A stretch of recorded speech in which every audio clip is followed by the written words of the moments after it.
Welcome in, ladies and gentlemen, to episode 21 of Jacket Sports Weekly. Today, we're going to be starting off with the kickoff of outdoor men's and women's track and field. And then we're going to be taking things over to the Diamond with baseball and softball as they begin President's Athletic Conference play. Then we're going to wrapping things up with the top 5 athletes of the week. So as always, sit back, relax, and tune in to this week's episode of Jacket Sports Weekly. Welcome to Jacket Sports Weekly, Waynesburg University's weekly sports show where we cover the best of the best in athletics. Our analysts discuss a multitude of highlight plays such as touchdown passes. And Barber's going to throw again, one-on-one. Does he got it in him? That's a catch! Tyler Richmond with flags thrown everywhere makes the catch! Touchdown, Waynesburg! And ones. This was low, Waynesburg's going to get it! Suggs is going to pull away here, go for the layup, and it's going to fall in and one! PJ Suggs! And home runs. Higgins drives one to left field. The left fielder running back, and that ball is out of here. Grace Higgins. Join us every Wednesday to see what's new in Waynesburg University athletics. Welcome back to Jacket Sports Weekly. Ethan Spozarski joins the desk, and it's time to talk about men's and women's track and field. The outdoor season has now kicked off and is officially here. Ethan, I got to ask you, what jumped out from you right away from the Marty Pushkin Invitational? Well, I think for starters, I think the athletes did exceptionally well with faring with the transition of weather and the conditions. When they got there at 8 a.m., it was wet and it was cold. And then by the end of the day, athletes were leaving with sunburn. Like, the transition was crazy. Mother Nature came in full force. It was 80 degrees by the time they were leaving, when it was only 50 degrees when they had gotten there. So there was a bit of a climate change, especially when you go from being indoors where you can control a lot of that weather. They were able to fare through and push. Now, any first game, like a first meet or an invitational, it's going to be a lot of the same of, okay, what's the foundation of what this year is going to look like? Even though they carry through from the indoor season and it's pretty much seamless time-wise, and they're continuously, like I said before in the past, August to May is pretty much their season. They still have to set a foundation. Then there still is a transition period. And I thought what stood out is that everyone fared really well with those conditions and setting up a tone for themselves, especially when also battling a flu, as Waynesburg has gotten hit with a bit of a Wu flu of sorts, if you will. So the indoor season kind of laid a foundation, but now that the outdoor season is here, has anyone kind of like caught your eye? I know it's early and the outdoor season just started, but like, has anyone kind of, maybe benefited from the start? Well, for me, I think what's stuck out to me is the entire field team of throwers is really above and beyond what we've seen in the past. I know when you think of track and field, a lot of people focus on the track aspect because you think of all the runners. But in shot put and discus right now, at the first meet, there was just a plethora of different people who were competing and stood out and made waves. Because, again, this first meet was with Division I and II schools as well. Washington and Jefferson and Franciscan also participated from the PAC, but Pitt was there. West Virginia's club team was there. There was a plethora of other D2 schools like West Liberty and Mercyhurst.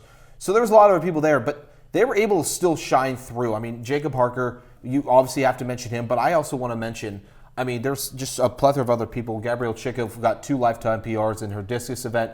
Karina Deering as well competed. She got a PR. Riley Baker placed 12th overall in her discus throw as well. So I think there's a lot of people that we need to continue to look at. So don't just look at the big names, because obviously we know Jacob Harker is always going to be involved, but there's still a lot of different names, especially in that field event and the throwers, who are going to be competing really well. So does this team do anything better now that they're outdoors, or does anyone kind of, truly benefit like a specific group? Would it be the throwers? I think the throwers are benefiting just because of the tight-knit group that they've presented themselves with, but also the will and the grind to want to be better.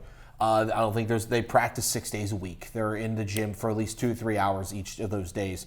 So they're putting in time, especially they haven't been able to be outside as much as they want to be because the weather has been a bit of a pain. Mother Nature in the transition as well has struggled with that. There's been a lot of rain and wind, so they haven't been outside as much, and they were able to compete pretty good against us in this start too. And there were also athletes who weren't able to make it for that meet. So I think the field team's really going to fare well. That's what I've to notice so far through this first meet in the outdoor season.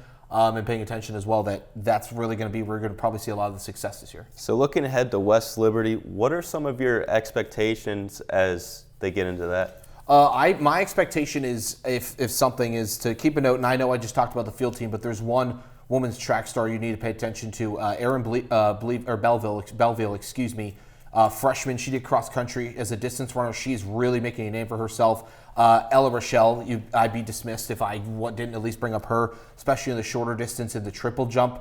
But I think overall, let's keep an eye on. There's some really good field athletes as well that they really deserve some notion of paying attention to. And this first meet, again, it's only just the beginning foundation, knocking off the rust, because there was a week or two transition.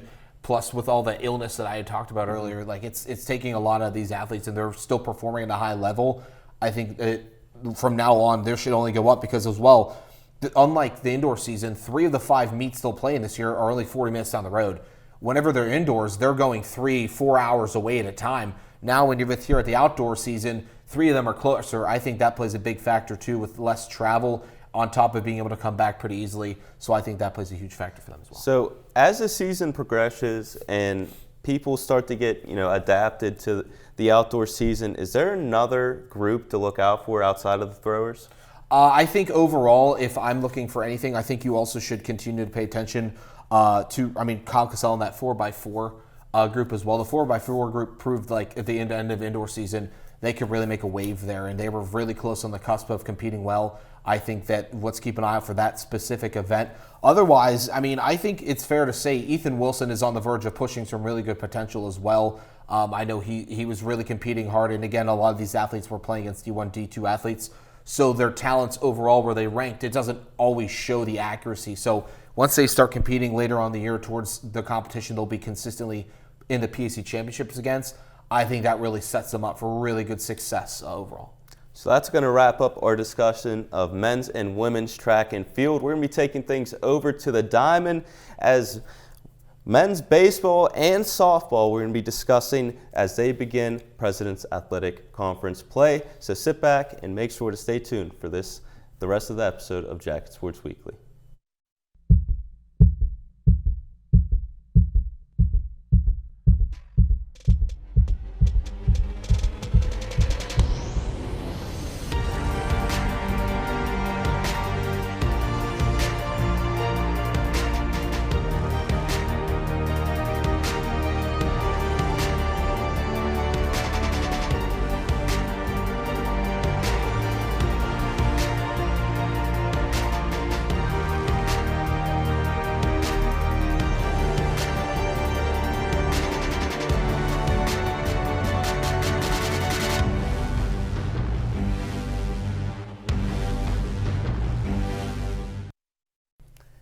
Welcome back to Jacket Sports Weekly. It's time to talk about Waynesburg University baseball. Joseph Chirillo joins the desk, and we're going to start things off with the non-conference series versus Penn State Altoona. What's your biggest takeaway from the non-conference matchup? The biggest takeaway, not only for this non-conference matchup, but in the games they've been playing where it's those doubleheader matchups, their first games aren't their strong suit. They normally come out and they have very poor outings. In that Penn State Altoona game, they went 2-14 and a loss there. And then in Allegheny, it was 10-run ruled after 7 innings for them.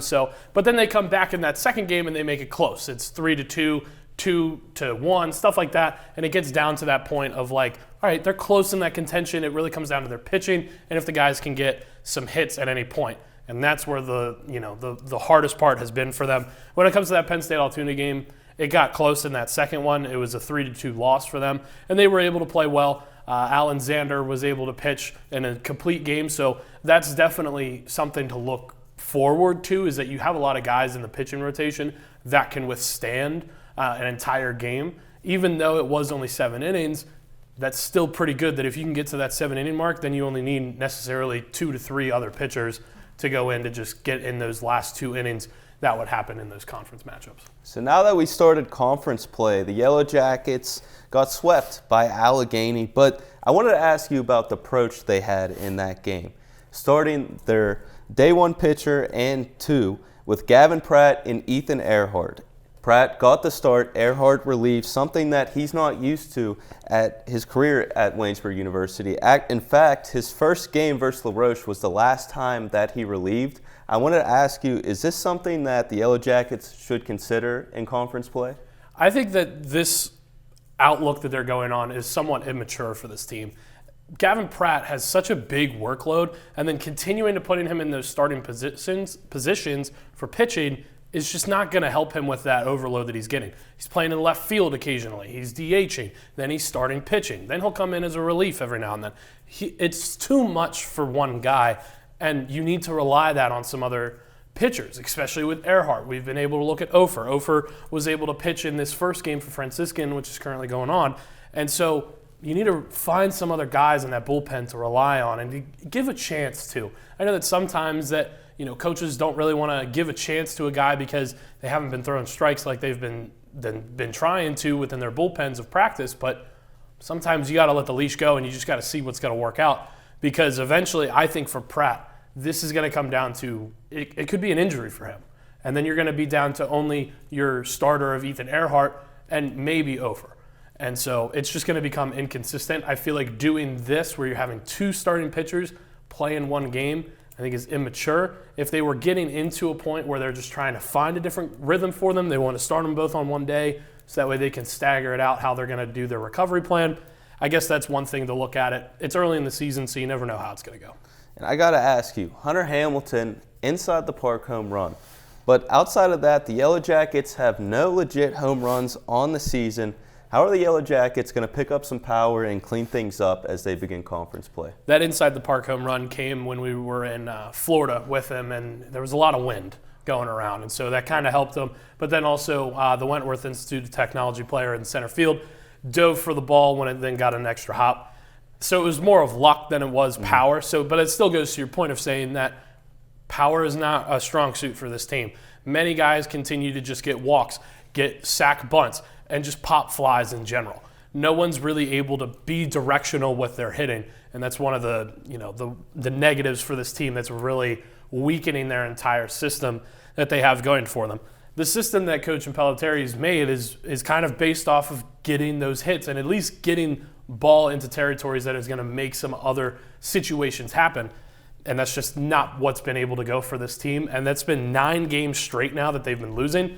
I think that shows you need to go for a different game plan. 9-game losing streak you just mentioned. They've struggled since they've came back from Florida. How important is it to stack a couple wins and build some confidence in conference play? It's really important to do that, especially with these teams that are not as good as, W&J, Grove City, which are opponents they're coming up with on this coming Saturday. They're going to be facing against Washington and Jefferson. And then for Franciscan right now, it's the bottom of the 8th, 1 out. It's 5-2. They're losing to Franciscan by 3. Game's almost over. This was a win that they needed. Hopefully they get it in the second game, which you can check on Waynesburg.edu or Waynesburg.com for sports. Find out there, but honestly, they just need to get a win column at this point just to see if that's going to help them traject upward. Mm-hmm.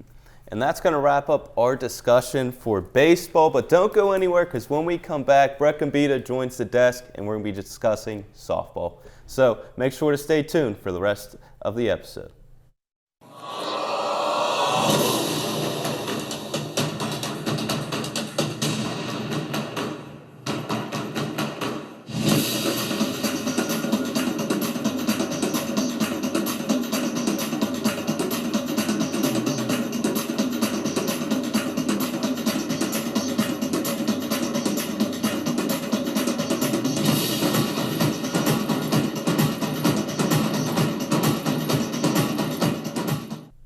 Welcome back to Jacket Sports Weekly. Brett Gombita joins the desk, and it's time to talk softball as they begin conference play. Let's start things off versus Washington and Jefferson. What stuck out to you in that game? So you run the split. You beat W&J for the first time since 2023 in that second game. First game, it was winnable, but I think a lot of it is just it's first game jitters. I talked to some of the players after, talked to Coach Brunson, and there was an 11-day gap between the Mount Aloysius doubleheader and the Washington and Jefferson doubleheader from March 10th to March 21st. So they think that downtime kind of crushed them because they weren't getting live at-bats, and it took them a game to get settled in. And we saw it in the second game when they earned the 7-2 win. So they start conference play 1-1. Not the worst thing that could have happened, and hopefully they're actually playing right now against Allegheny. So we'll talk a little bit about that as well. Yeah, that's what I want to start things off with is now that we're early into conference play, and I know, like I said, we're just starting off, 1-1 record, a split. But how important of a test of this, how important is this series to start things off? They're 1-1 right now, but if they can look to get things off to 3-1, just how important is that to start the conference play? I think you almost have to take advantage of it right now to put yourself in that position to succeed later down the line. So I think this series is huge, and it should not be overlooked. Allegheny off to a 4-8 start, not the greatest, so these couple games are winnable for Waynesburg. They just have to be patient, and you need a good mix of pitching and hitting, which they've been getting this year so far, so hopefully that continues throughout today. Obviously, we'll know the result of this by the time this episode is uploaded, but yeah.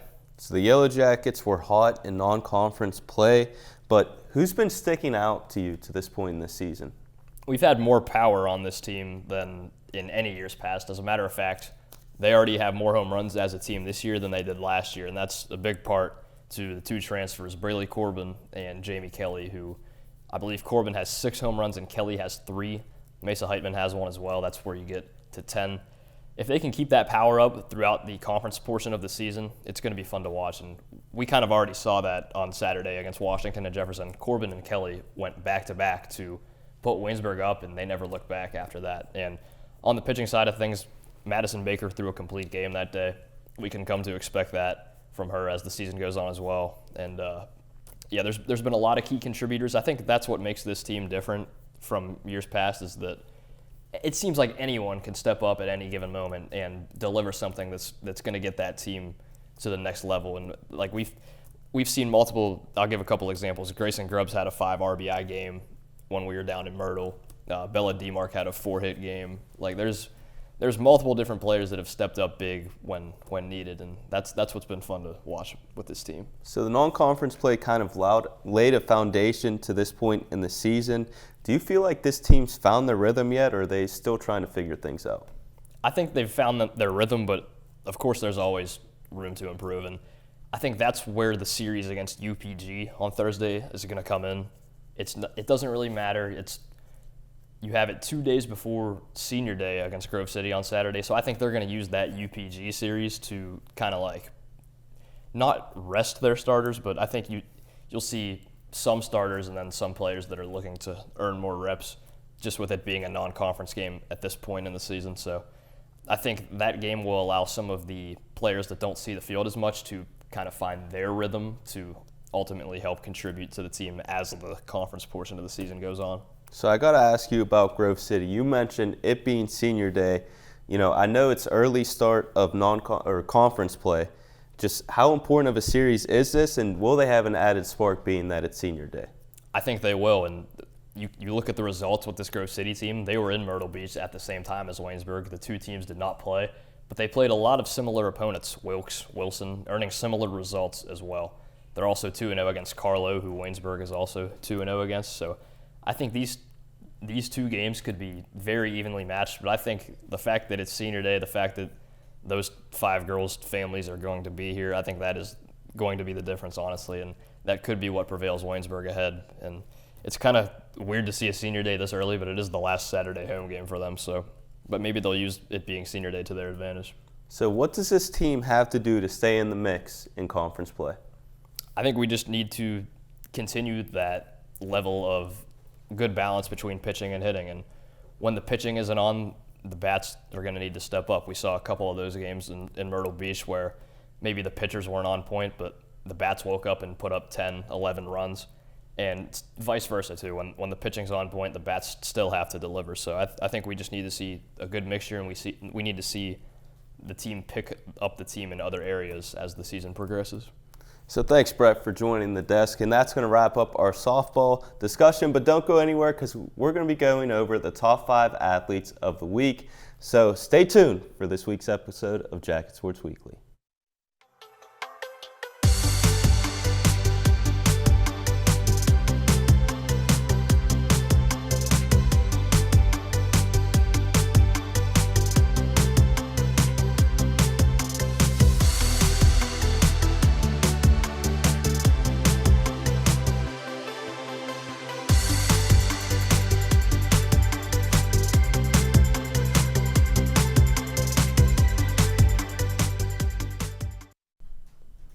Welcome back to Jacket Sports Weekly. It's time to go over the top 5 athletes of the week. At the number 5 spot, we have Noah Beiser. When you go undefeated in both singles and doubles, that's a 7-0 sweep and absolute dominance. Might as well show tennis some love. And at the number 4 spot, we have Mesa Heitman. When you go 5 for 8 in conference play, hitting over 500 in the conference split, that's just not good. That's carrying your offense. And at the number 3 spot, we have Jordan Mosley. He was on an absolute tear over spring break. He continued this dominance, hitting .353, driving in runs, stealing bases, just doing a little bit of everything. That's a complete player. At the number 2 spot, we have Braylee Corbin. She has 6 home runs to this point in the young season, carrying the Waynesburg University softball team in what's been a great spark to the early point of the season. And at the number 1 spot, it's going to be Jacob Harker. When you win both shot put and discus at the Marty Pushkin Invitational, you're climbing the record book. That's dominance, and that's how you're going to start off the outdoor season. And that's going to wrap up the top 5 athletes of the week and this episode of Jacket Sports Weekly. As always, thank you so much for watching.